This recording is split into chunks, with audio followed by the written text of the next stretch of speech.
Microbiología en control de calidad, obviamente orientado hacia la industria farmacéutica o a los productos medicamentosos. Normalmente se pueden dividir los productos entre aquellos que son estériles y aquellos que no son estériles. Ejemplo de productos que sean estériles, podemos hablar de soluciones inyectables, de polvos para inyección, liofilizados, colirios, ungüentos. Todos aquellos dispositivos en los cuales es una condición la esterilidad. Por otro lado, podemos hablar de los medicamentos que no son estériles, como por ejemplo los comprimidos, todos aquellos que sean por vía enteral o por vía tópica, habitualmente no requieren de condiciones de esterilidad. Puede existir condiciones especiales en las cuales se requieren controles particulares de algún tipo de microorganismo. Por ejemplo, tenemos en comprimidos, cápsulas, soluciones, suspensiones, cremas, etc. La legislación argentina acepta básicamente esta división entre estéril y no estériles.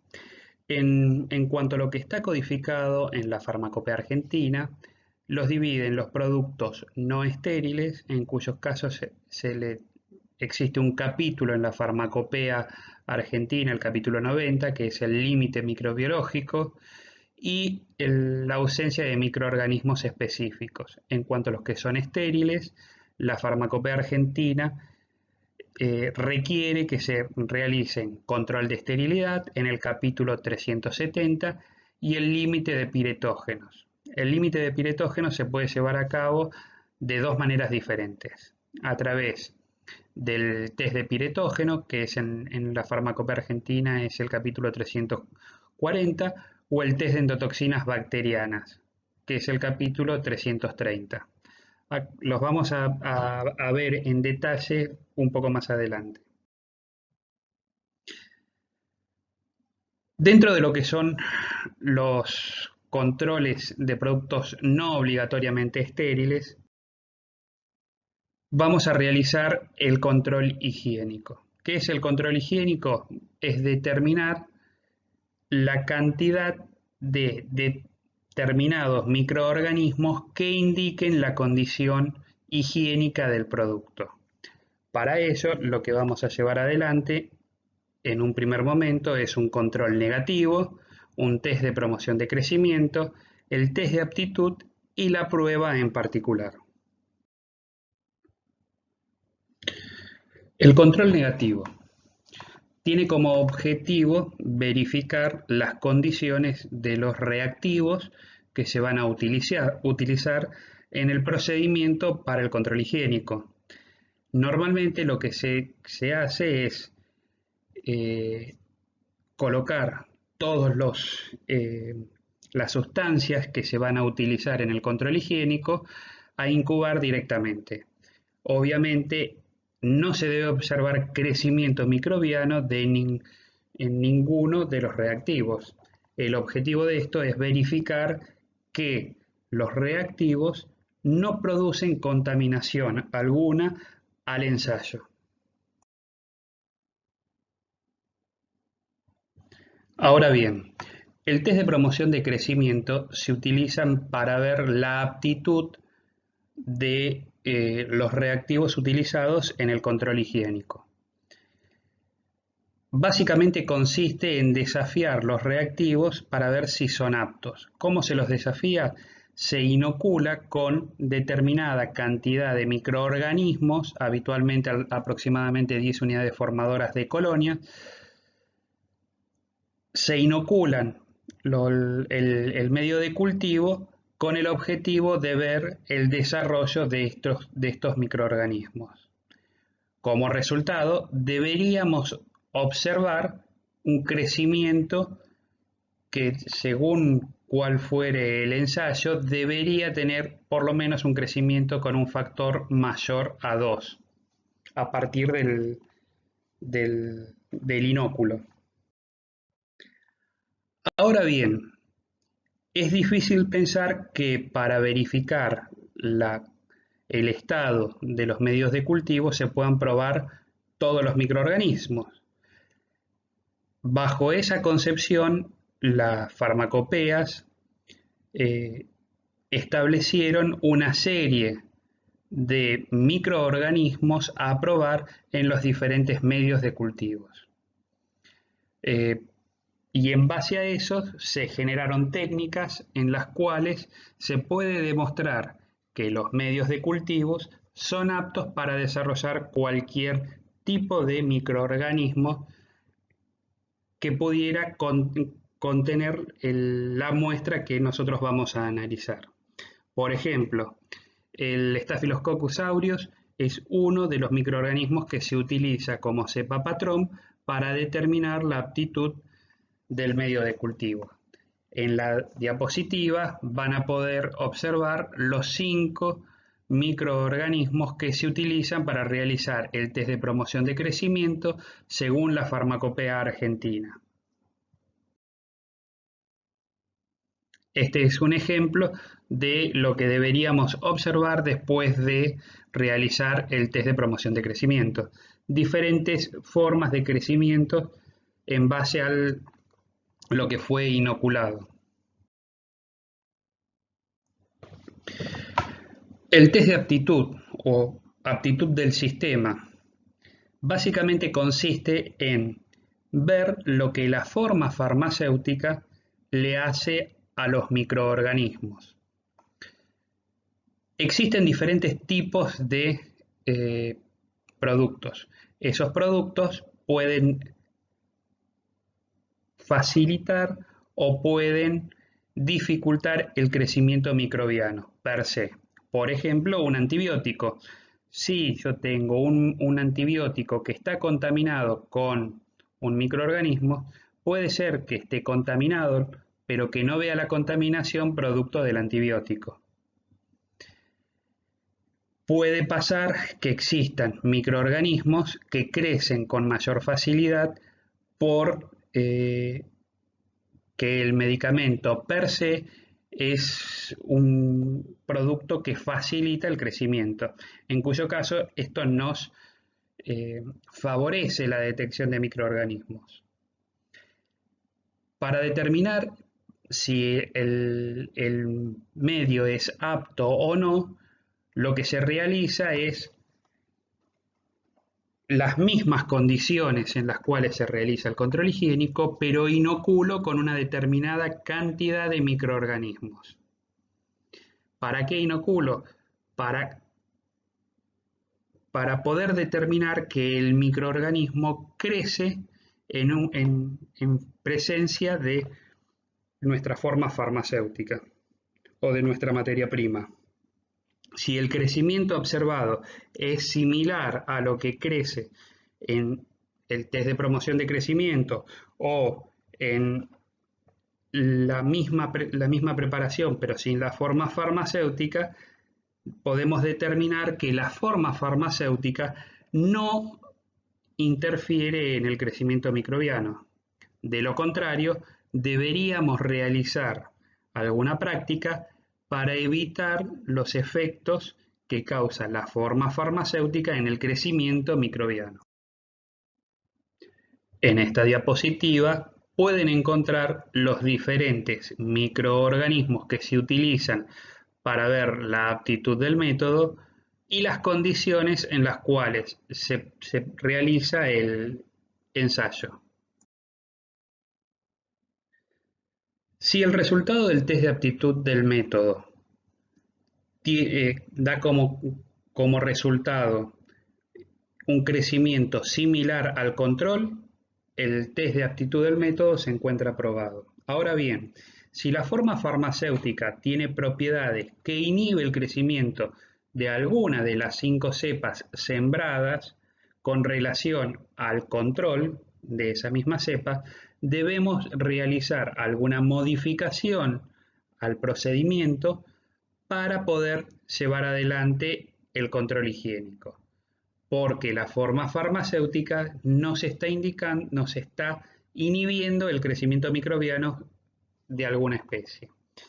Las cosas habituales que se realizan es aumentar el volumen del diluyente o del medio que se utiliza para realizar la suspensión de la forma farmacéutica. Se pueden incorporar agentes que neutralicen los efectos particulares de la forma farmacéutica. Esto se utiliza típicamente en antibióticos. Se puede realizar una filtración por membrana de forma tal de retener los microorganismos y eliminar la forma farmacéutica. Bueno, se pueden realizar métodos combinados de estos. Obviamente, todas aquellas modificaciones que se realizan implican una etapa posterior de validación. En esta diapositiva se observan diferentes agentes que neutralizan el efecto inhibidor del crecimiento de algunos microorganismos en los cuales ya son conocidos. Por ejemplo, el glutaraldehído o las sales de mercurio tienen gran efecto depresor del crecimiento, son en gran medida antibacterianos, por lo cual se utiliza bisulfito de sodio como agente para neutralizar ese efecto inhibidor. Una vez realizadas las verificaciones de las condiciones del control higiénico, se puede realizar el control higiénico. Para realizar el control higiénico normalmente se utilizan 10 gramos o 10 mililitros de muestra. Hay que tener particularmente precaución con la forma en que se toma la muestra y con la conservación de las mismas. La farmacopea argentina indica que estas son las cantidades estandarizadas, sin embargo, puede aceptarse variaciones dependiendo del costo del producto, del tamaño del lote producido o de otras condiciones. Para realizar el control higiénico podemos proceder a través de la filtración por membrana, el recuento directo en placa, por vertido, el recuento en placa por extensión en superficie o el recuento a través del número más probable. Luego de realizar el control microbiológico, el control higiénico, debemos determinar si el producto cumple con las especificaciones o no, para lo cual la farmacopea argentina especifica claramente dos ítems a evaluar: el recuento de microorganismos aeróbicos totales, que es el RTMA, o el recuento total de hongos filamentosos y levaduras, RTCHL. Ambos se encuentran especificados para cada tipo de forma farmacéutica. Puede existir alguna variación dependiendo del producto en particular, pero en línea general todas las especificaciones dependiendo de la forma farmacéutica se encuentran codificadas en la disposición del ANMAT, la número 7667 del 2010. Tengo que aclararles que normalmente en microbiología se especifica con notación científica, para lo cual se expresa como 10 a la 1, 10 a la 2, 10 a la 3. Dentro de lo que es el control microbiológico, cuando decimos que tiene que ser menor a 10 a la 1, esto quiere decir que no podemos contar más de 20 unidades formadoras de colonia. Si decimos que el límite es 10 a la 2 unidades formadoras de colonia, quiere decir que no se pueden contar más de 200 unidades formadoras de colonias, y así sucesivamente. En esta diapositiva, como les anticipé anteriormente, están los límites establecidos o algunos límites establecidos por la disposición de ANMAT 7667 del 2010. Como pueden ver, por ejemplo, para uso rectal, el recuento total de aerobios es 10 a la 2, a la 3, perdón, y el recuento de hongos y filamentosos es 10 a la 2. Pueden existir algunos que pidan condiciones particulares para algún microorganismo en particular, dependiendo de la forma farmacéutica. Por ejemplo, para uso oral tenemos ausencia de E. coli en 1 gramo. Cuando tenemos que determinar un microorganismo particular, recurrimos al siguiente capítulo de la prueba específica del microorganismo no es nada más ni nada menos que colocar realizar un ensayo en condiciones que sean específicas para el crecimiento de un microorganismo particular. La prueba permite determinar ausencia o presencia limitada de un microorganismo particular.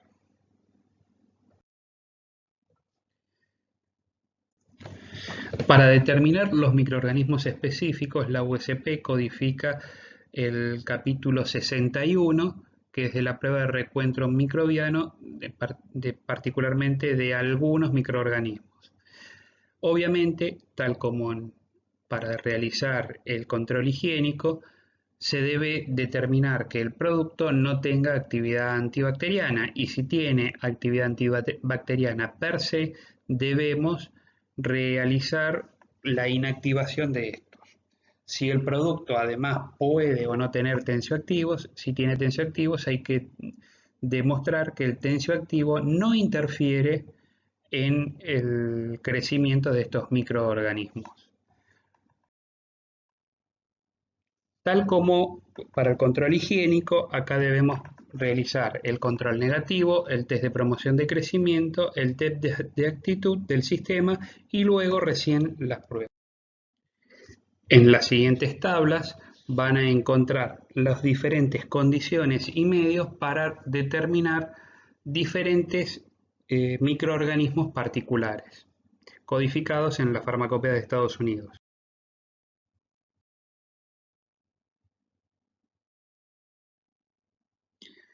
¿Cómo se interpretan estos resultados? Aquí lo que estamos viendo es presencia o ausencia de un microorganismo. Toda aquella prueba que dé positiva, para poder dar o establecer un dato fehaciente, lo que se debe hacer es confirmar mediante pruebas de identificación específica para cada microorganismo. El producto cumple con la prueba si no se desarrollan colonias o si la prueba de identificación del microorganismo particular da negativo. Dicho de otra manera, creció un microorganismo, pero no es el que estoy buscando. Ahora bien, dentro de los productos, del otro gran grupo de productos, encontramos los productos que son estériles. Para realizar el control de esterilidad codificado en la farmacopea en el capítulo 370, debemos realizar nuevamente el control negativo, el test de promoción de crecimiento, el test de aptitud y la prueba propiamente dicha. A diferencia del control higiénico que se realiza cada vez que utilizo un nuevo lote de reactivo, yo debo realizar toda esta batería de ensayos cada vez que voy a realizar un test de esterilidad. No es válido utilizar un test de promoción de crecimiento, un control negativo, cada vez que abro un lote de medio de cultivo.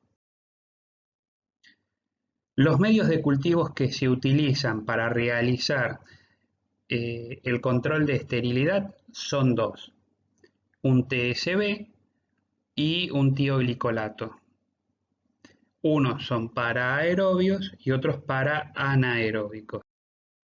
Cuando realizamos el test de esterilidad, tenemos que tener particularmente cuidado con el medio y evitar que se contamine la muestra producto de malas operaciones o entornos inadecuados.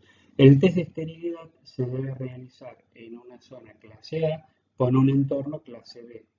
El operador debería estar vestido en forma tal de que no contamine la muestra.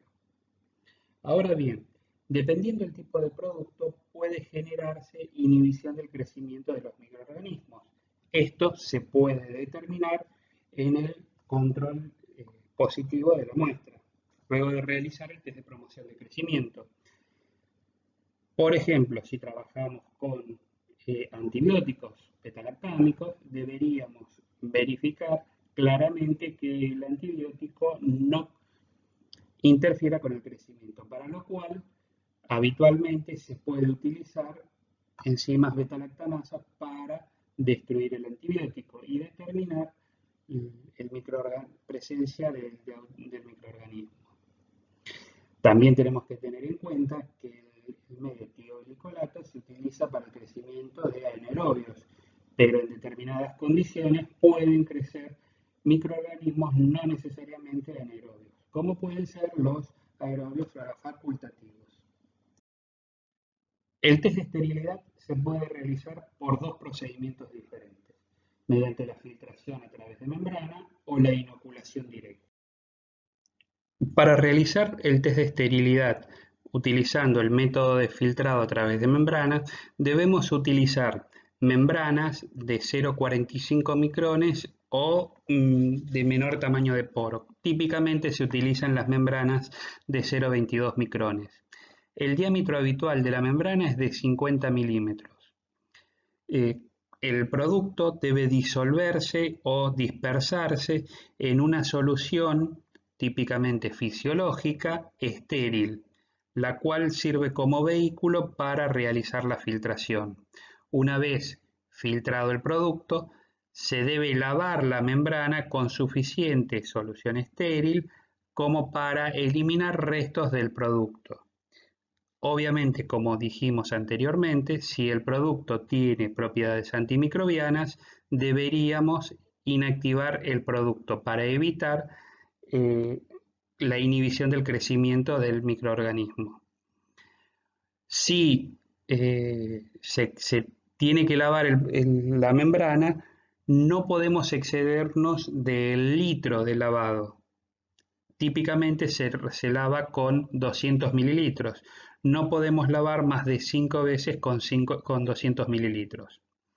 Se puede realizar este ensayo por duplicado y sembrar cada membrana, una en TCB y otra en tioglicolato, o se puede realizar una vez y cortar la membrana en dos mitades y sembrar cada mitad en tioglicolato y en TSB.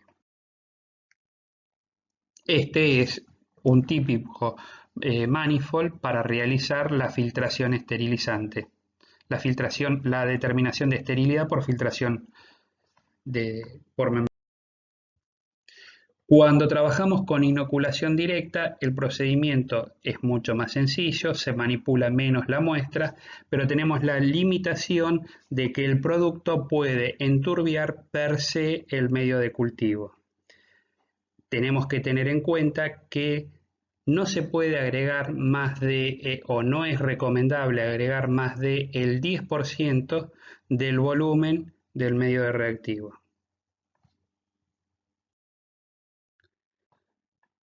La determinación de la esterilidad del producto es un hecho extremadamente difícil.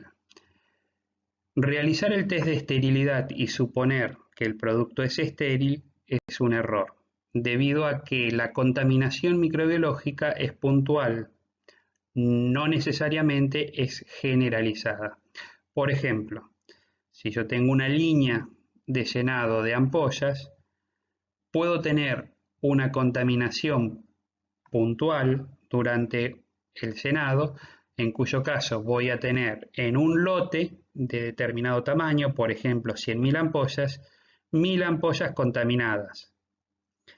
Encontrar 1% de las muestras contaminadas es un tanto complejo, por lo cual el producto no necesariamente que el test de esterilidad diga que es estéril, pero el producto no necesariamente con esto podemos concluir que es estéril.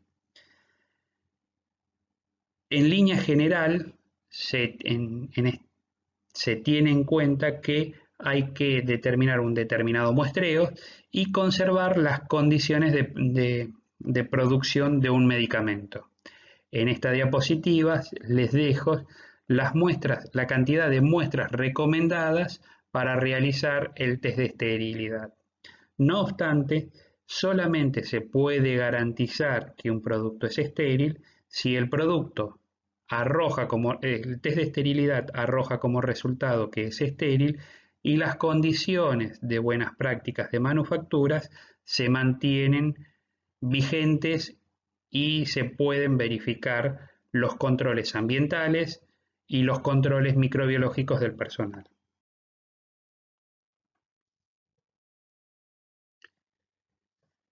Para realizar el test de esterilidad debemos incubar las muestras durante 14 días. El medio tioglicolato, o sea, el medio para desarrollar microorganismos anaeróbicos, se conserva en una incubadora a 32 grados, 32,5 más menos 2,5 grados centígrados. El medio TSB, adecuado para desarrollar microorganismos aeróbicos, se incuba durante 14 días a 22,5 grados más menos 2,5 grados. ¿Cómo se interpretan los resultados? Una vez concluidos los 14 días, debemos determinar si los tubos donde fueron sembradas las membranas o por inoculación directa se produce algún enturbiamiento del medio de cultivo. Si hay microorganismos, el medio de cultivo se va a tornar turbio, pero también puede tornarse turbio por falta de estabilidad en esa condición de la forma farmacéutica. Para diferenciar esto, lo que se debe hacer es básicamente replicar inoculando en otro medio y incubando durante no menos de 4 días. Si no se observa crecimientos luego del repique, el producto es estéril y concluimos que el tubo originalmente tuvo un enturbiamiento producto de una inestabilidad de la forma farmacéutica. Si se observa crecimiento microbiano, indudablemente es proveniente de esa muestra y eso indica que el producto no es estéril o que tiene microorganismos. Ahora bien, solamente la prueba puede ser desechada en determinadas condiciones. Ahora bien, si los resultados arrojan que el producto no es estéril, solamente puede realizarse una reverificación si se determina que no hay falla en los controles ambientales, si se puede relacionar el crecimiento del microorganismo con una falla en el procedimiento por el cual se llevó a cabo el test de esterilidad, si los reactivos no cumplen con el control negativo o el test de promoción de crecimiento. Si alguna de estas condiciones se pueden verificar, podemos realizar un reanálisis. Si no se pueden verificar estas cosas, tenemos que asumir de que el producto no es estéril y por ende rechazarlo. Si se llegara a determinar alguna de estas cosas, podemos nuevamente realizar un estudio de esterilidad. Ahora bien, la prueba se va a declarar válida luego de realizar el análisis. Si se produce crecimiento, el producto no es estéril. Si no se produce crecimiento, el producto se concluye que es estéril. Cosas a tener en cuenta en esto. Si tenemos un contaminado, un producto con un microorganismo estéril, puede pasar que la muestra a lo largo del tiempo, por contacto con el oxígeno, esté intoxicando al microorganismo y a lo largo del tiempo el microorganismo desaparece. Lo cual no quiere decir que el producto sea estéril, simplemente que el microorganismo se está muriendo.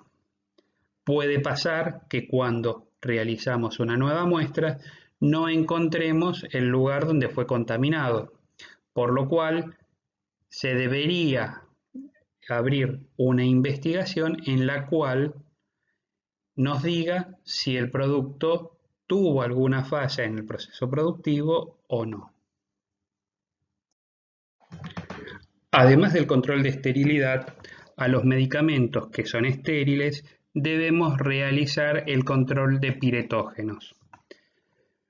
Ahora, ¿qué son los pirógenos? Los pirógenos habitualmente se clasifican como externos, aquellas sustancias noxas que pueden causar la elevación de la temperatura, como por ejemplo microorganismos o toxinas, o los endógenos, aquellas reacciones que por algún motivo elevan la temperatura.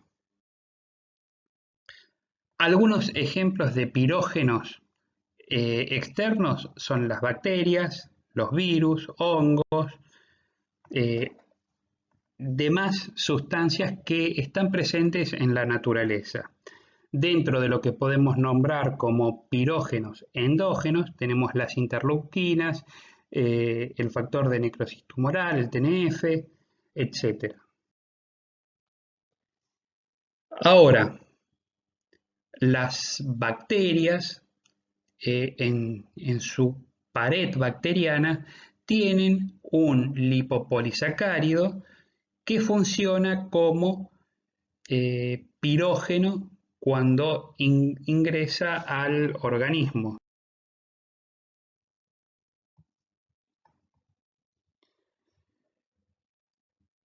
Particularmente estos se las denominan endotoxinas.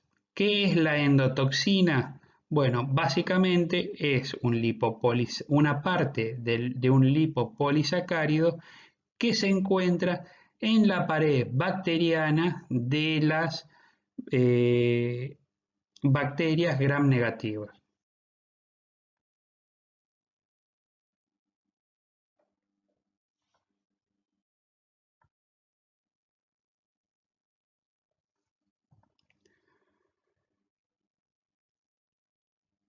Cuando nosotros tenemos un producto con la contaminación de una bacteria gram negativa, esterilizarlo con calor húmedo, como puede ser como en un antibiótico, elimina la contaminación bacteriana. Sin embargo, lo que produce es la liberación o la ruptura de la pared bacteriana, lo cual genera la liberación de las endotoxinas. Por este motivo es que habitualmente para determinar que un producto es estéril se requieren las dos condiciones. Por un lado, el control de esterilidad y por otro lado, el control de pirógenos. El control de pirógenos lo podemos realizar de dos maneras diferentes. A través del control de pirógenos propiamente dichos en animales o a través de el control de endotoxinas bacterianas.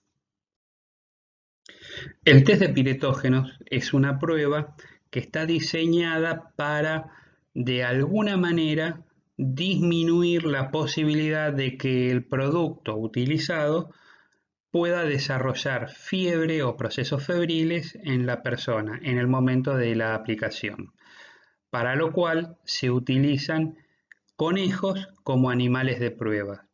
En este ensayo no se puede exceder la aplicación de 10 mililitros de medicamento por kilo de animal. Tenemos que tener en cuenta que todos los elementos utilizados tienen que estar despirogenados, típicamente a 250 grados centígrados durante 30 minutos. Los diluyentes y soluciones que vayamos a utilizar tienen que estar certificados que no cuentan con pirógenos o piretógenos per se. Debemos registrar la temperatura con termómetros con una exactitud de 0,1 grados centígrados, obviamente con termómetros calibrados. Existen condiciones en las cuales se utilizan los diferentes animales de prueba. Tienen que ser conejos adultos sanos, con registros de temperaturas que varían de 20 a 23 grados centígrados, con determinadas condiciones en las cuales se las dejo especificadas en las próximas diapositivas. El ensayo debe llevarse adelante en una sala particularmente acondicionada para realizar este ensayo.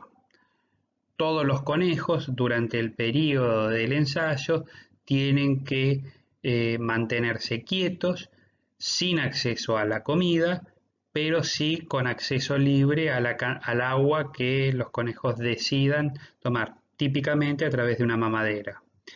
El dispositivo para medir la temperatura rectal debe dejarse inserto durante todo el periodo de la prueba, por lo cual el conejo tiene que quedar inmóvil en una posición determinada. Cuando iniciamos el control de piretógenos, debemos determinar la temperatura de cada uno de los animales durante 30 minutos previo a la inyección del medicamento.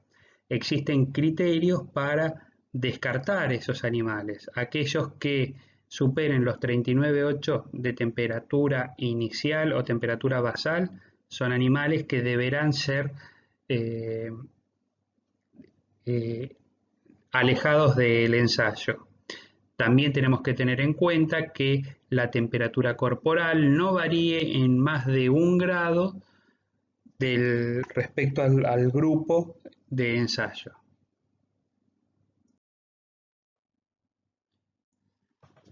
Para inyectar la solución de medicamentos a ensayar, previamente debemos calentar o entibiar a 37 grados centígrados la solución a administrar. Luego de la administración, durante 3 horas realizamos la determinación de la temperatura en periodos de 30 minutos consecutivos. Dicho de otra manera, durante 3 horas medimos la temperatura cada 30 minutos. Previo a eso tenemos el dato de temperatura basal.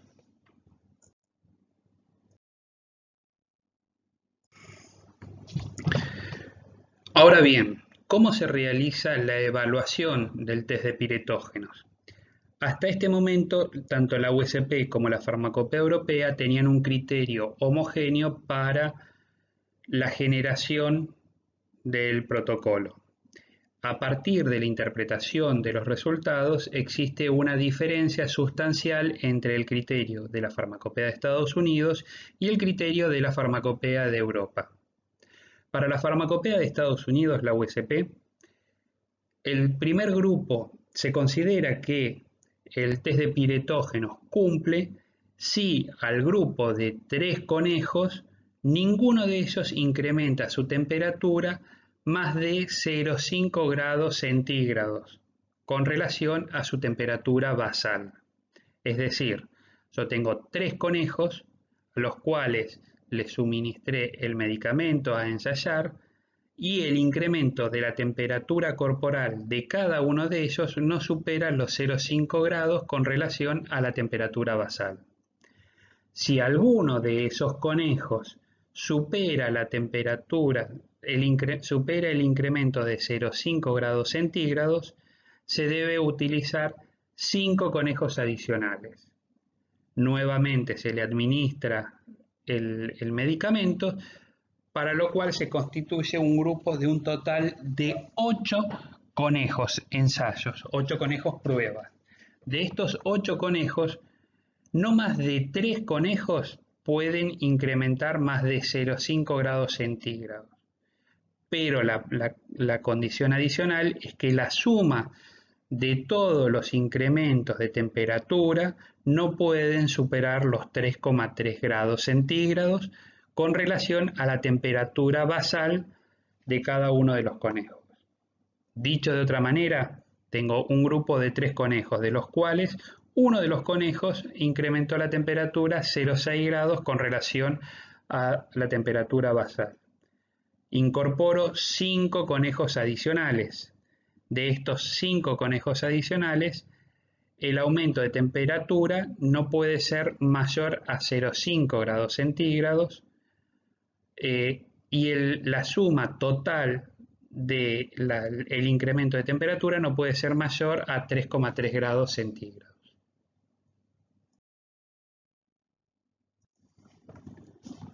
Ahora bien, para la farmacopea europea, el criterio es levemente diferente.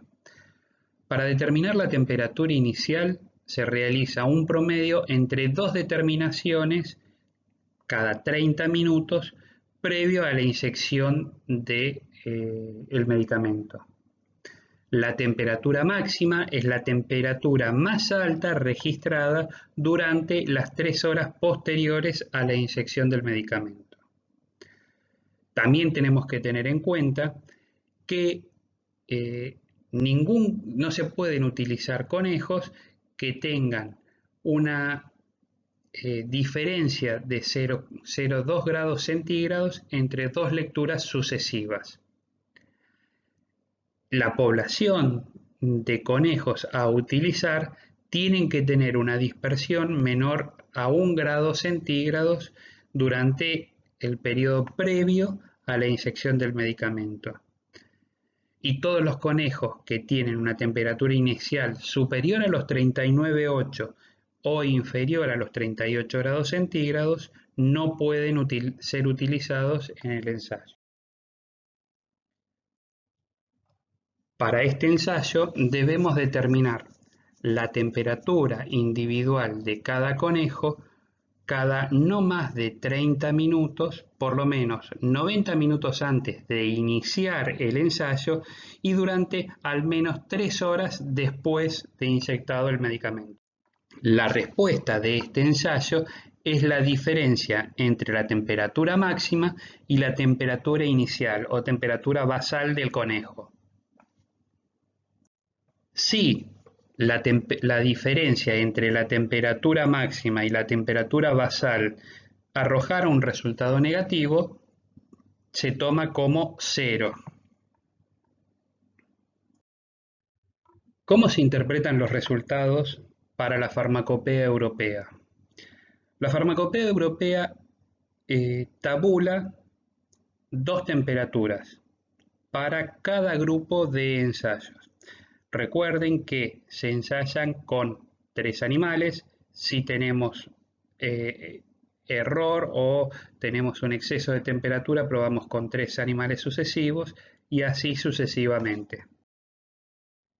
Para los primeros 3 animales, si la suma de las diferencias de temperatura entre la temperatura basal y la temperatura máxima para los 3 conejos no excede 1,15 grados, se aprueba el test y se concluye que no cuenta con piretógenos. Ahora bien, si la suma de las diferencias de temperatura máxima y temperatura basal para los 3 conejos excede 1,15 grados, pero no excede 2,65 grados, incorporo al estudio 3 conejos adicionales.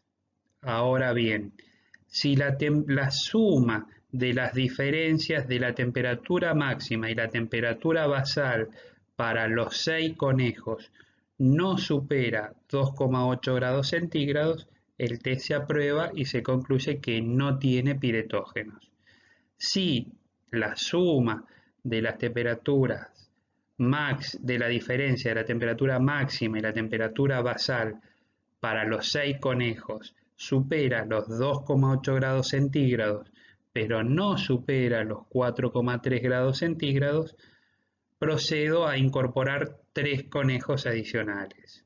Y así sucesivamente hasta utilizar 12 conejos, en cuyo caso la diferencia entre la temperatura máxima y la temperatura basal para los 12 conejos no tiene que superar los 6,6 grados centígrados.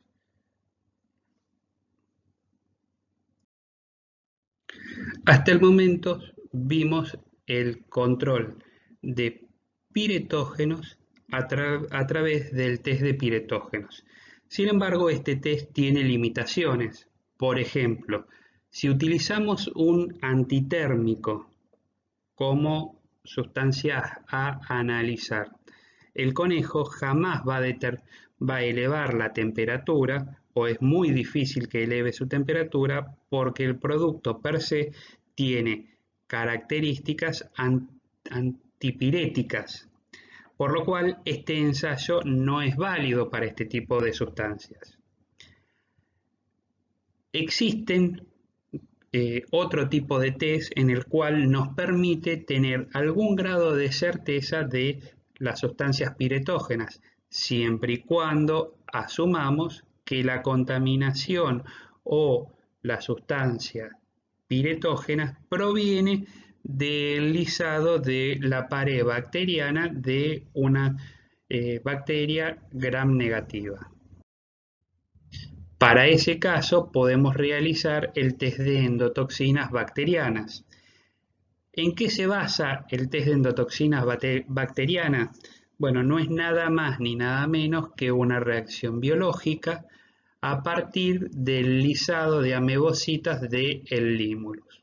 ¿Qué es el Limulus? El Limulus es el cangrejo que se llama normalmente de herradura, el cual tiene amebocitos que producen una reacción de precipitación en presencia de la endotoxina. El LAL-test lo podemos realizar según 3 técnicas diferentes: la gelificación o gel clot, un método turbidimétrico o un método cromogénico. Tal como les comenté anteriormente, la reacción en la cual se basa la detección de endotoxinas bacterianas a través de este mes no es nada más ni nada menos que activar la cascada de coagulación en forma exógena de la sangre de un lisado de sangre de el cangrejo de herradura.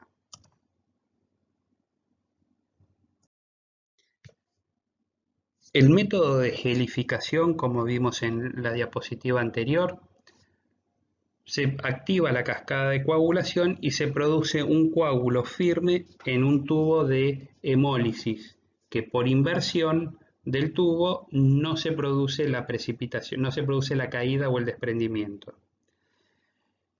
El método de determinación de endotoxinas bacterianas a través del LAL-test turbidimétrico es la misma reacción, pero en lugar de determinar si el coágulo es firme por inversión, se determina la turbidez de la misma solución. Dicho de otra manera, se realiza el mismo procedimiento, pero en lugar de mantener quieto el tubo de ensayo para que se produzca un coágulo, se agita y se determina la turbidez de ese tubo de ensayo. El método cromogénico es lo mismo que el método turbidimétrico, pero en lugar de medir turbidez, se le agrega un reactivo que genera color ante la reacción de coagulación. Ese color es proporcional a la cantidad de endotoxinas presentes. Uno de los grandes problemas fue determinar los estándares de endotoxinas bacterianas. Luego de un tiempo se puede obtener en forma comercial a través de la USP un estándar que tiene 2000 unidades endotóxicas por mililitro luego de reconstituirse. Esto, después de mucho tiempo, resultó un gran avance, dado que hasta que no se estandarizó esto, era muy difícil poder obtener resultados reproducibles de este ensayo. Ahora bien, para determinar el límite de endotoxinas bacterianas que puede contener un medicamento, debemos tener en cuenta diferentes cosas. Lo primero es la vía. Dependiendo cuál sea la vía de administración de ese medicamento, la persona va a poder tolerar mayor o menor cantidad de endotoxinas bacterianas. También depende de la concentración de ese activo, ya sea expresado en forma de miligramos por mililitros o en forma de miligramos. De esta manera, el límite de endotoxinas vemos que está determinado por una constante K, que depende de la vía de administración, el peso corporal y la concentración de ese. Dicho de otra manera, podemos decir que para una vía parenteral tradicional, el límite de tolerancia es de 5 unidades endotóxicas por kilo para una persona de 70 kilos de un medicamento que tiene 1 gramo. El límite de aceptación es de 0,35 unidades endotóxicas por miligramo de activo. Ahora, si lo expresamos en función de la dosis que le estamos dando, la dosis expresada en miligramos por mililitro, el LEC calculado es de 35 unidades endotóxicas por mililitro de medicamento. El límite de endotoxinas nos permite calcular la dilución máxima válida, que no es nada más ni nada menos que el límite de endotoxinas bacterianas permitidas dividido la sensibilidad del reactivo que vamos a utilizar. Comercialmente existen diferentes sensibilidades, por lo cual el ensayo se puede realizar con diferentes tipos de reactivos. En esta diapositiva les dejo las diferentes sensibilidades de los reactivos que actualmente se comercializan en Argentina y en el mundo. Como para cualquier ensayo biológico, lo primero que debemos realizar es la confirmación de la sensibilidad de los reactivos. Luego de esto tenemos que hacer una pequeña validación en la cual determinamos la posibilidad de inhibición de la reacción o amplificación. Y por último, realizamos el ensayo de cuantificación. Dependiendo de cuál sea la técnica que nosotros vamos a utilizar, llámese cromogénica, llámese gel clot o turbidimétrica, vamos a poder realizar una cuantificación exhaustiva o un test límite de pasa o no pasa.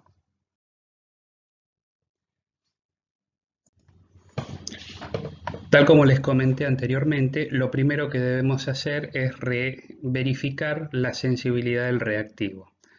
Podemos definir que la sensibilidad es la capacidad del reactivo para reaccionar con una concentración determinada de endotoxinas, necesarias para dar un resultado positivo bajo condiciones estándares de preparación.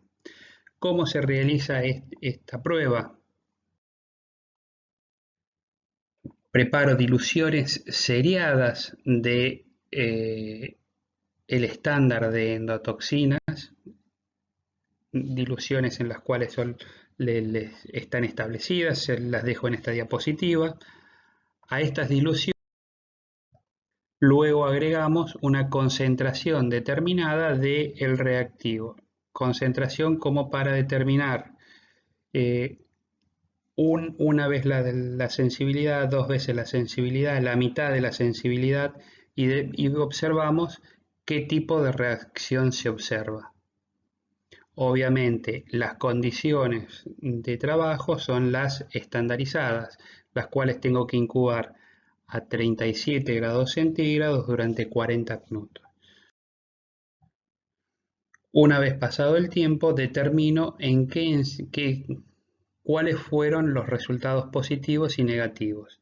En la foto que se encuentra a la izquierda de ustedes, pueden observar un tubo en el cual está invertido y en la parte inferior del tubo, en la media caña, observan un pequeño coágulo formado.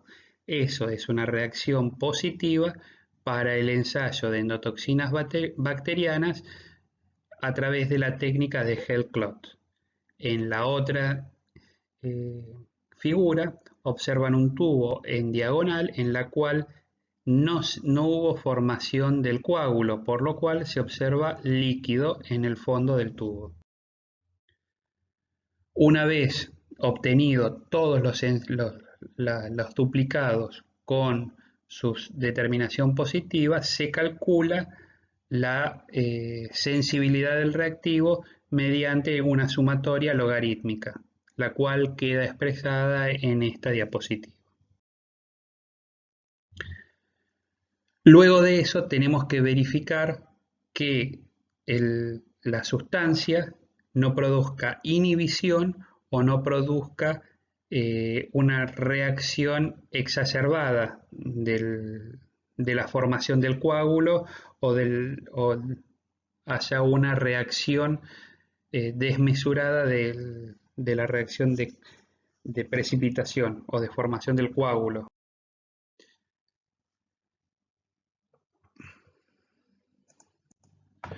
Seguida la validación, se preparan diferentes soluciones con el objetivo de determinar si la muestra contiene o no contiene endotoxinas bacterianas.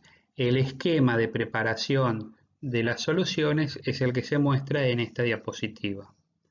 Si analizamos este esquema de preparación, vamos a ver que el tubo A no tiene endotoxinas, se pone la dilución de la muestra y se repite en dos oportunidades. En la preparación B colocamos dos veces la sensibilidad del reactivo, al igual que en el tubo C. La diferencia que hay entre el tubo B y el tubo C es que en uno tengo la muestra y en el otro tengo agua reactivo.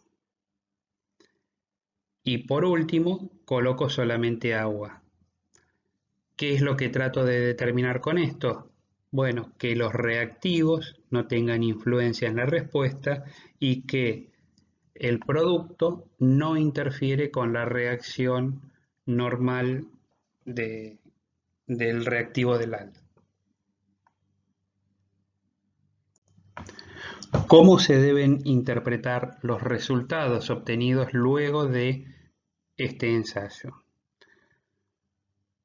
Pasado la hora de incubación a 37 grados centígrados, si el tubo A no presenta la formación de coágulo, el tubo B, en el cual incorporé dos veces la sensibilidad del reactivo, dos veces la cantidad de endotoxinas que detecta la sensibilidad del reactivo, se produce una formación de coágulos, al igual que en el tubo C y en el tubo D no hay formación de coágulos, interpreto que la muestra no tiene endotoxinas bacterianas. Ahora bien, si el tubo A presenta formación de coágulos y se mantienen las respuestas positiva para el tubo B, positiva para el tubo C y negativa para el tubo D, esto me indica que no el producto no cumple con las especificaciones para endotoxinas bacterianas.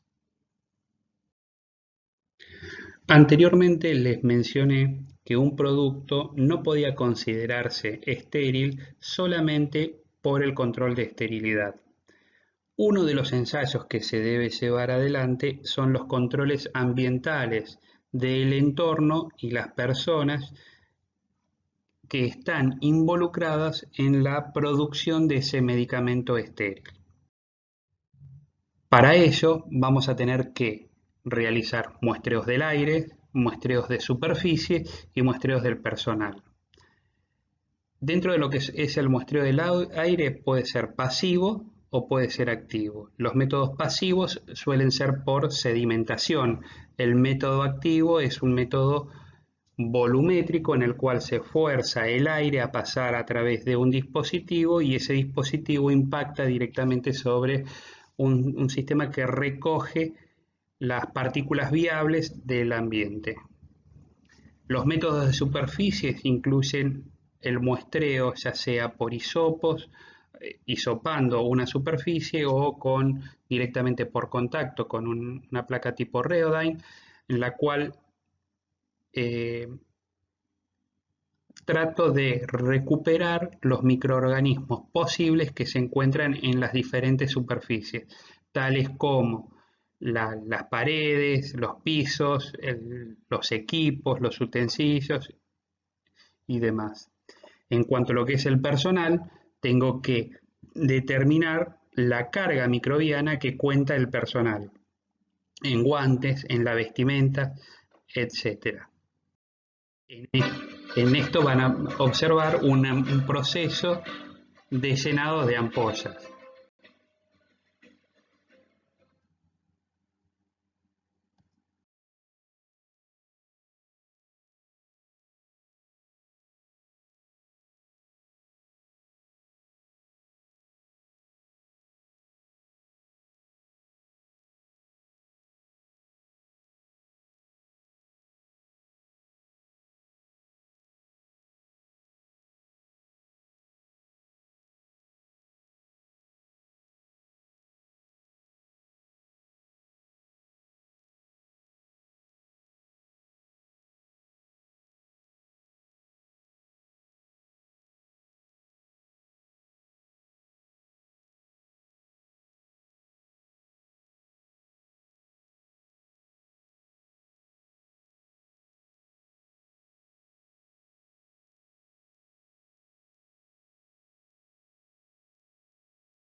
¿En qué consiste la determinación de partículas viables por sedimentación?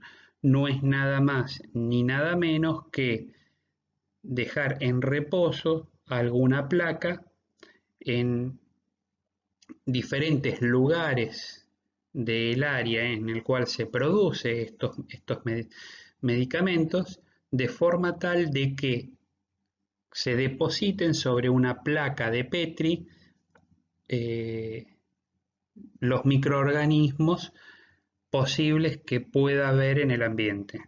De esta manera se puede extrapolar lo que pasa en la placa de Petri con lo que pasa en el ambiente en general. Las placas utilizadas, las placas de sedimentación utilizadas habitualmente son de diámetro de 90 milímetros.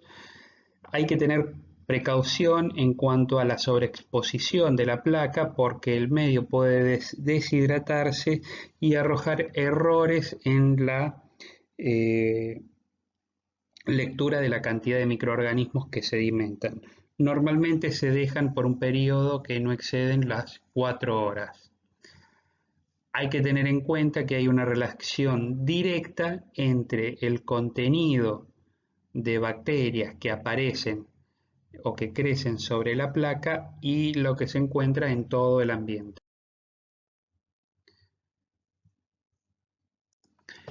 En base al tiempo de exposición y el área de exposición se puede calcular la probabilidad de contaminación del producto, que es en base a esta fórmula sencilla que les dejo en esta diapositiva. ¿Qué ventajas tiene este método? Bueno, que es un método económico, es fácil para realizar, eh, no interfiere con el flujo de aire ni con el flujo normal de trabajo, el riesgo de contaminación del producto por este método es muy bajo y no necesita participación de personas extrañas al área. Ustedes saben que en un área donde se produce medicamentos estériles es un área clase B, por lo cual el personal tiene que estar muy entrenado en el uso de los elementos de protección personal para evitar que las personas contaminen el ambiente. Por esto es un punto a tener en cuenta, la no necesidad de personal adicional. Ahora bien, ¿cuáles son los inconvenientes que trae este método? Bueno, estamos determinando un nivel muy bajo de contaminación, por lo cual esperar o la probabilidad de que un microorganismo que está circulando en el ambiente caiga en una placa en un rincón de la habitación es poco probable, por lo cual no es un método con mucha sensibilidad. Existen otros métodos en los cuales la sensibilidad está favorecida. Para ello existen los métodos volumétricos.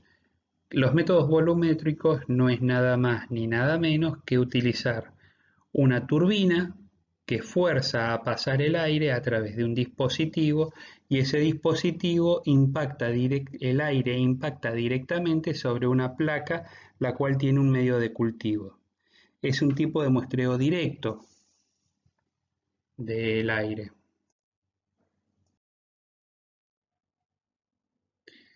Existen diferentes tipos de dispositivos para realizar un muestreo volumétrico. Hay algunos que son más difundidos que otros, pero en línea general los dispositivos son muy utilizados ambos. El primero es el ranura en la cual pasa a través de un orificio en forma de ranura una cantidad de aire preestablecida y ese aire impacta directamente sobre una placa de agar TCA. Eh, Dependiendo del tamaño de la ranura y del vacío que se controle, va a ser proporcional al volumen de aire que transcurre a través de este dispositivo. Otro dispositivo es un muestreador centrífugo, que es muy similar al anterior, simplemente lo que cambia es el sentido turbulento de la aspiración del aire. Habitualmente se muestrea aproximadamente 1 metro cúbico de aire y se recoge nuevamente en placas de 90 milímetros de diámetro. Luego de realizar el muestreo pueden realizarse correcciones que depende de los procedimientos que vayan a utilizar en cada uno de estos lugares.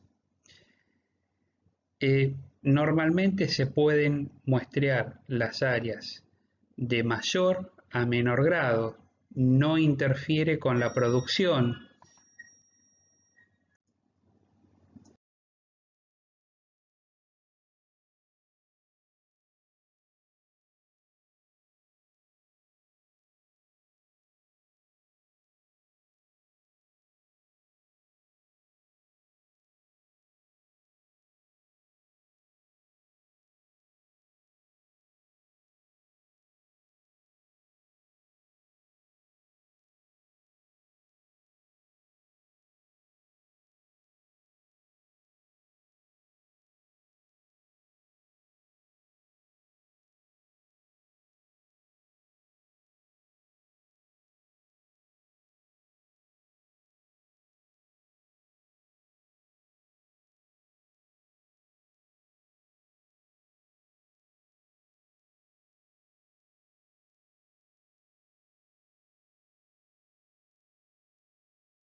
¿Con qué frecuencia debería realizar el muestreo de las zonas productivas?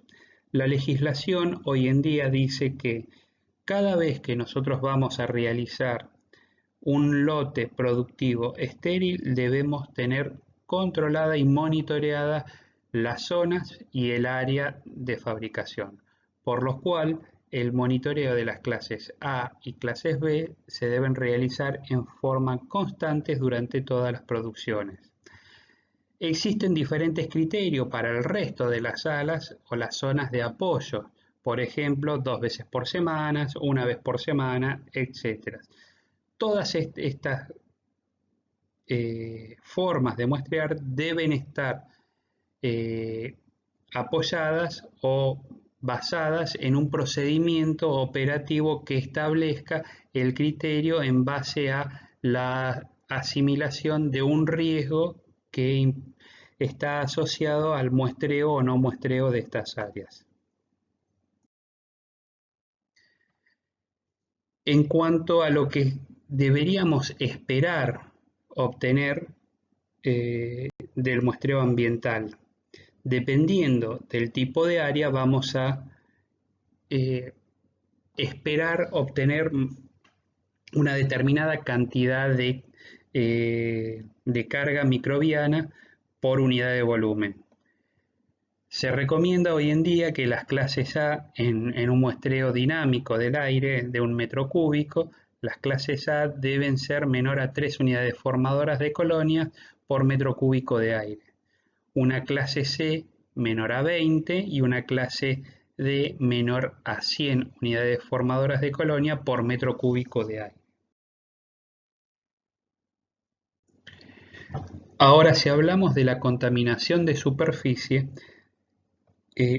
tenemos básicamente dos procedimientos. Una es por recolección directa, o sea, contacto directo entre la placa y la superficie, y otra es por reposición con algún elemento, como puede ser, por ejemplo, un hisopo. Ambos tienen que estar procedimentados. Las placas tipo Rodac permiten hacer una impresión de una superficie, con lo cual nos facilita llevarnos la solución, los microorganismos depositados en una superficie. Existen otras técnicas, como por ejemplo el uso de hisopos, los cuales son menos prácticos porque después hay que recuperar los microorganismos desde el hisopo al medio de cultivo. Las mismas técnicas se pueden utilizar para controlar al personal que trabaja dentro de cada una de estas áreas estériles. En esta imagen ustedes pueden observar cómo una persona está muestreando la superficie de un traje de un operario de un área estéril.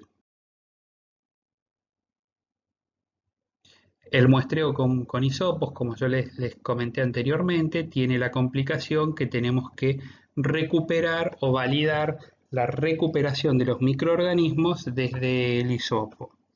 Normalmente lo que se hace es hisopar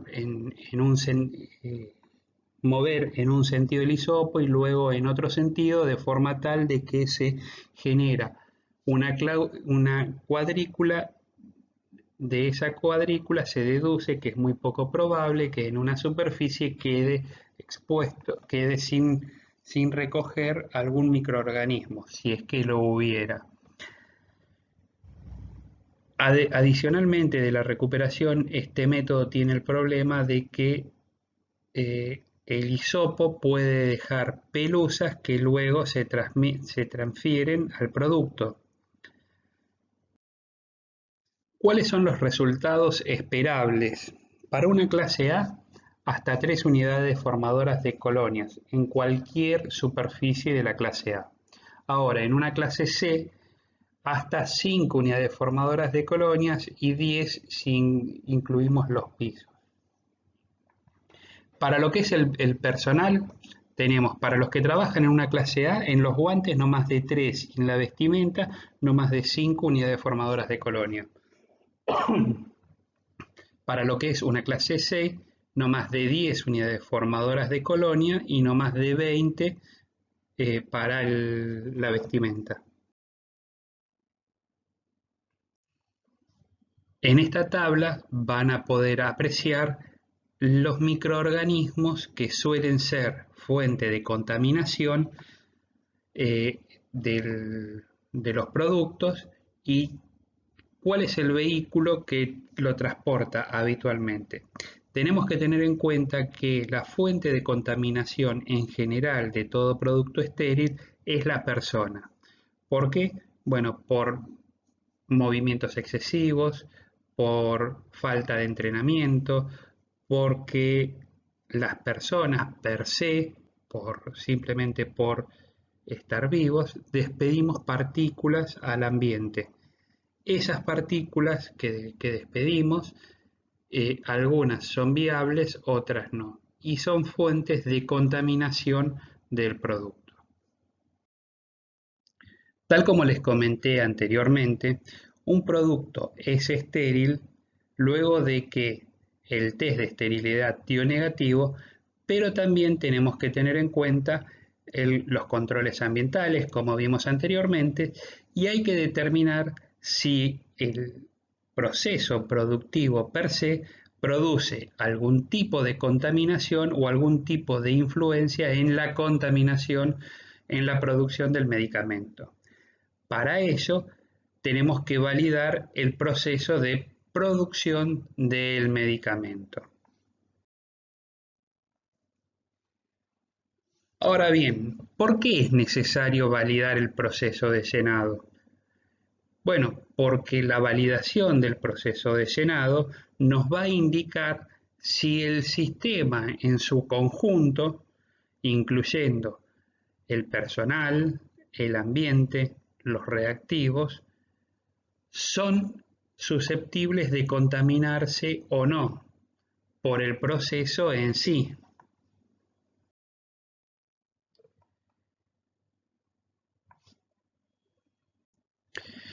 Esto nos va a permitir poder de alguna manera evaluar el diseño del sistema productivo, nos va a poder orientar en las posibles fallas que contamos al fabricar este medicamento, nos va a poder permitir evaluar el diseño de los equipos, nos va a permitir evaluar el comportamiento del personal involucrado dentro del sistema productivo propiamente dicho.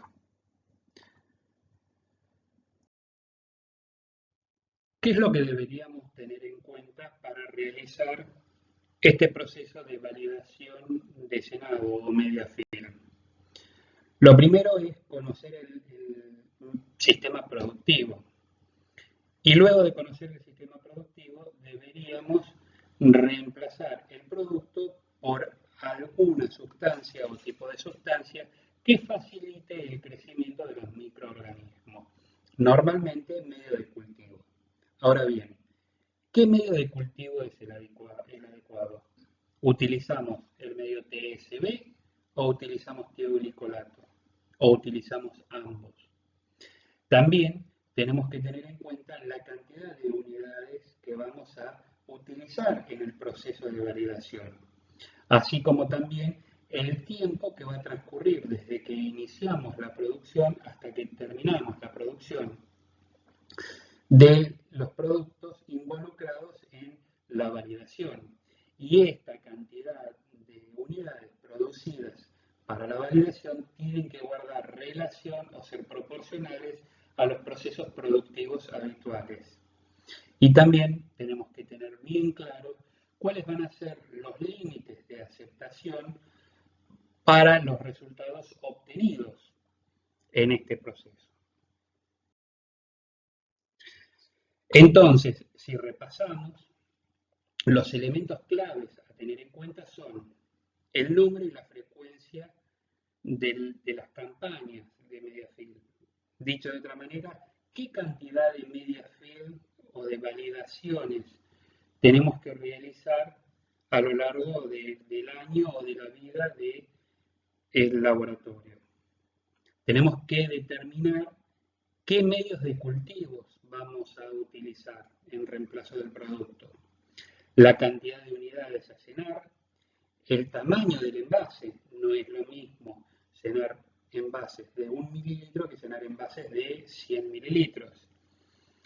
El volumen que vamos a colocar dentro de ese envase, la velocidad a la cual vamos a trabajar, la duración del tiempo de llenado, los operadores que van a trabajar y en qué cantidad de turnos, las actividades de monitoreo, las intervenciones de rutinas, por ejemplo, los mecánicos que ingresan a reparar algún aspecto de la máquina en el momento en que se está trabajando. Y obviamente, que no es menos importante, el método de incubación. En esta diapositiva y la siguiente, vamos a observar algunos esquemas productivos en los cuales se indica el flujo de los materiales para obtener el producto deseado. El conocimiento del proceso productivo nos permite, de alguna manera, evaluar los puntos críticos de control, los lugares donde puede haber mayor incidencia del humano en el proceso, lo cual nos permite evaluar las posibles fuentes de contaminación microbiológica a lo largo del proceso productivo. No tener un conocimiento acabado del proceso productivo puede traer aparejado la invalidación del proceso de llenado o medio film, por lo cual la validación puede arrojar resultados erróneos que nos llevarían a sacar conclusiones equivocadas y por lo cual tener o fabricar productos que pensamos que es estéril, sin embargo, podría estar contaminado.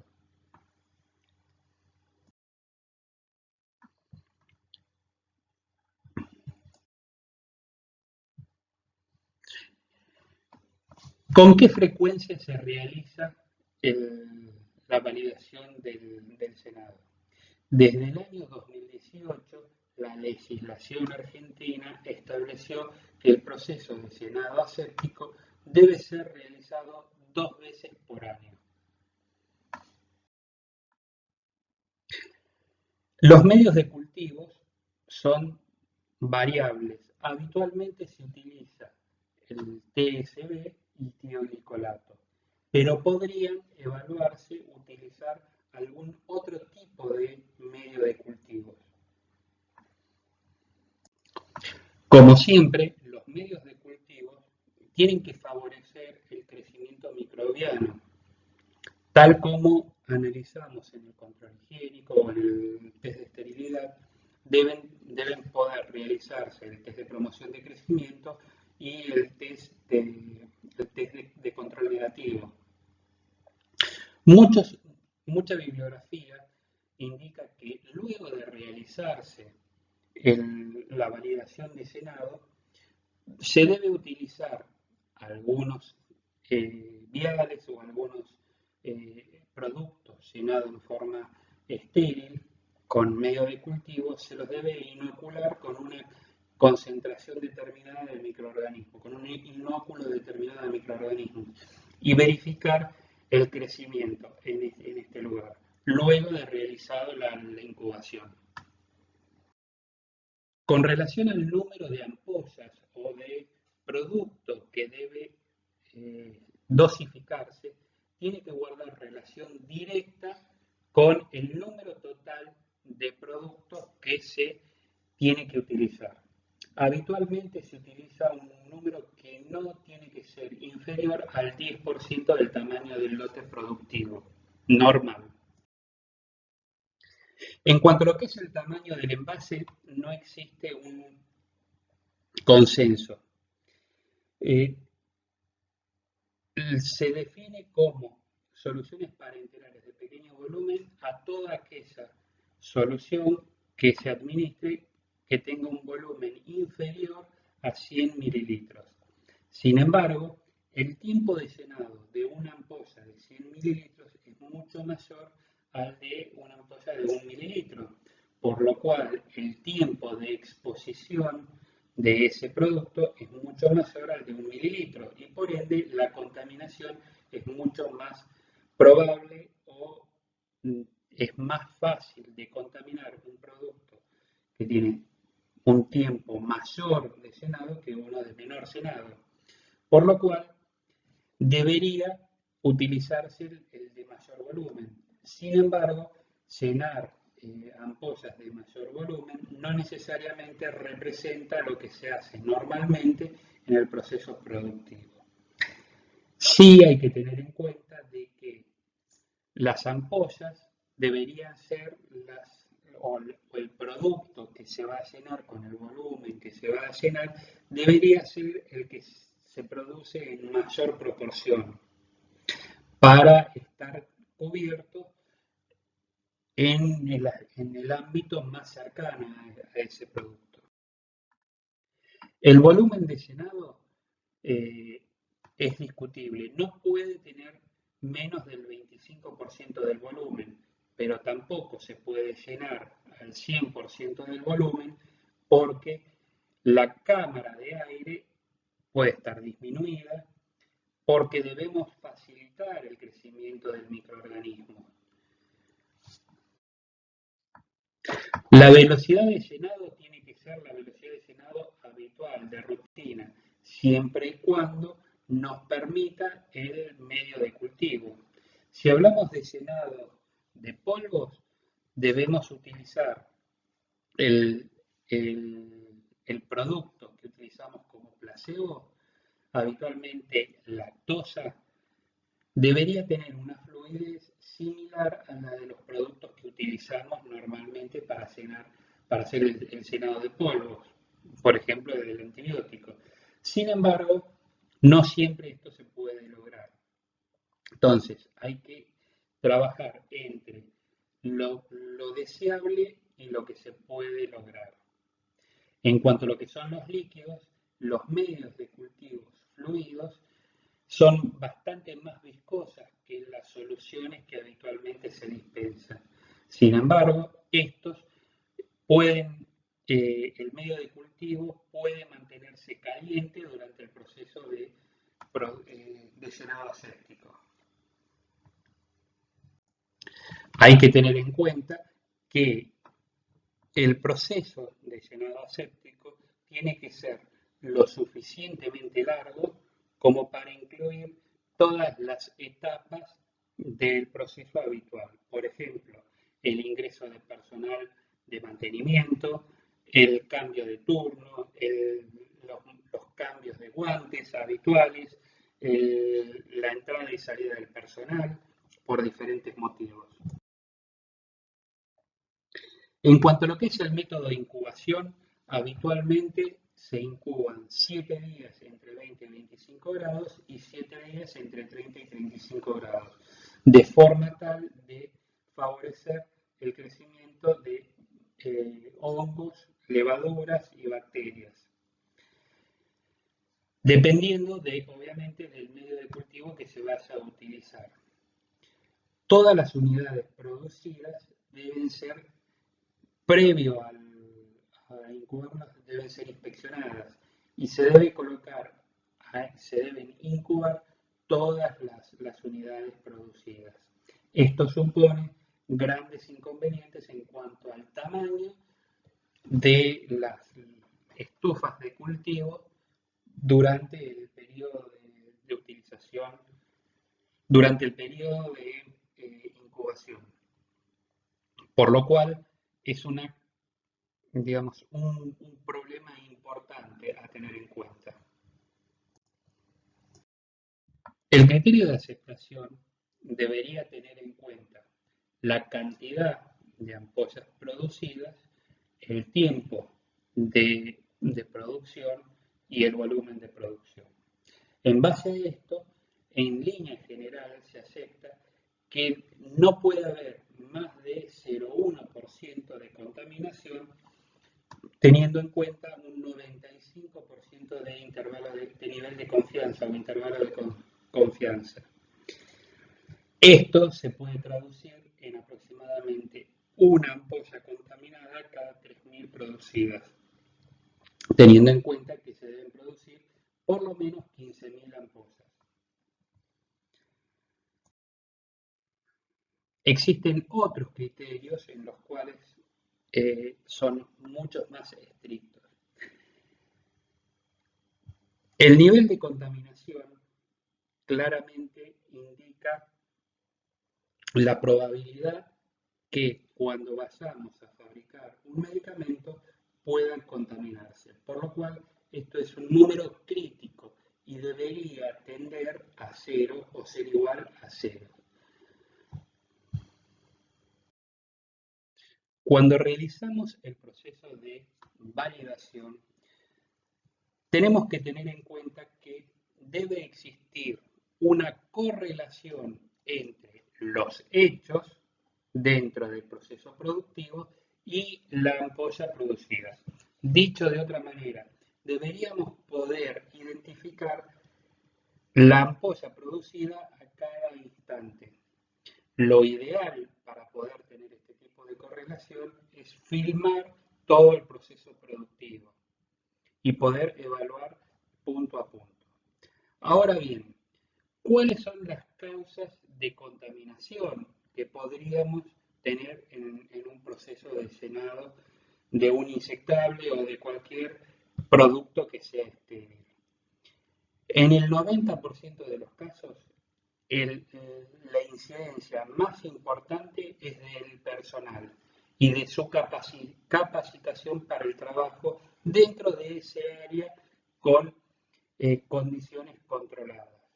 El uso inadecuado de las protecciones o de las barreras, llámese antiparras, guantes, cofias y demás elementos de protección, suelen generar grandes inconvenientes.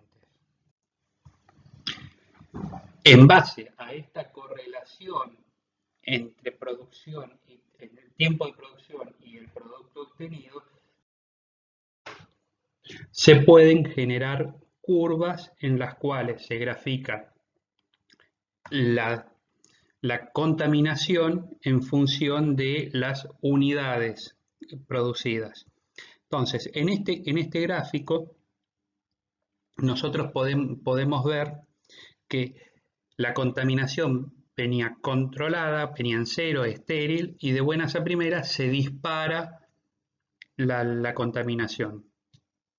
Este tipo de gráfico, ¿qué nos indica?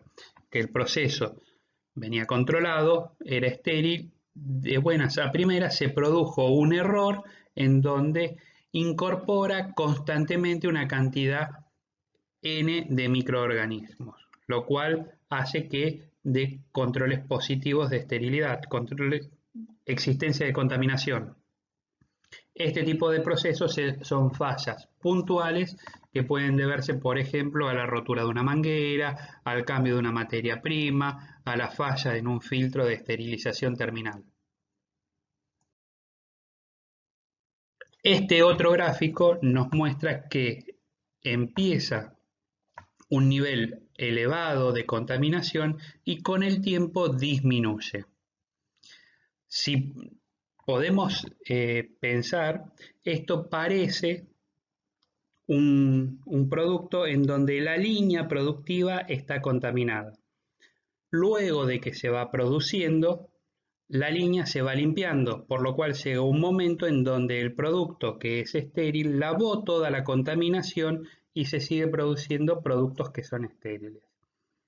Esto indica claramente una falla en el inicio del proceso productivo, probablemente en la limpieza del sistema productivo.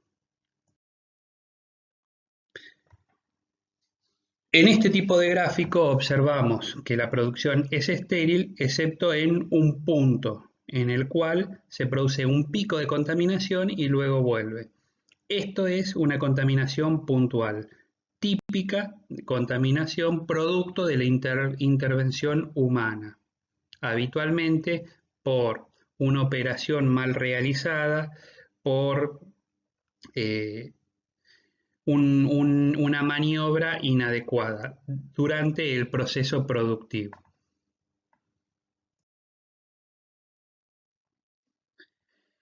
Este es un gráfico en el cual no tenemos contaminación en el inicio del proceso productivo hasta que llega un momento en donde se produce un salto abrupto y a partir de ese momento se produce una contaminación constante.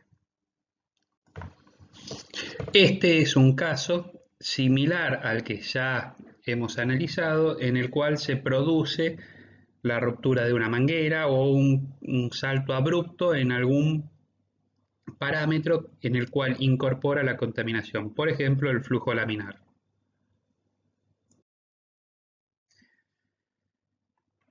En este gráfico se muestra que el producto es estéril, exceptuando en determinadas fluctuaciones. Este tipo de contaminación puede deberse a infinitas causas, las cuales suelen ser muy difíciles de detectar. Habitualmente son errores de infraestructura que hacen que se produzcan eh, medicamentos de poca seguridad. Acá puede estar debido o puede ser debido a la intervención inadecuada del personal, a problemas en la infraestructura de las máquinas o de las áreas. Este tipo de errores son muy difíciles de solucionar.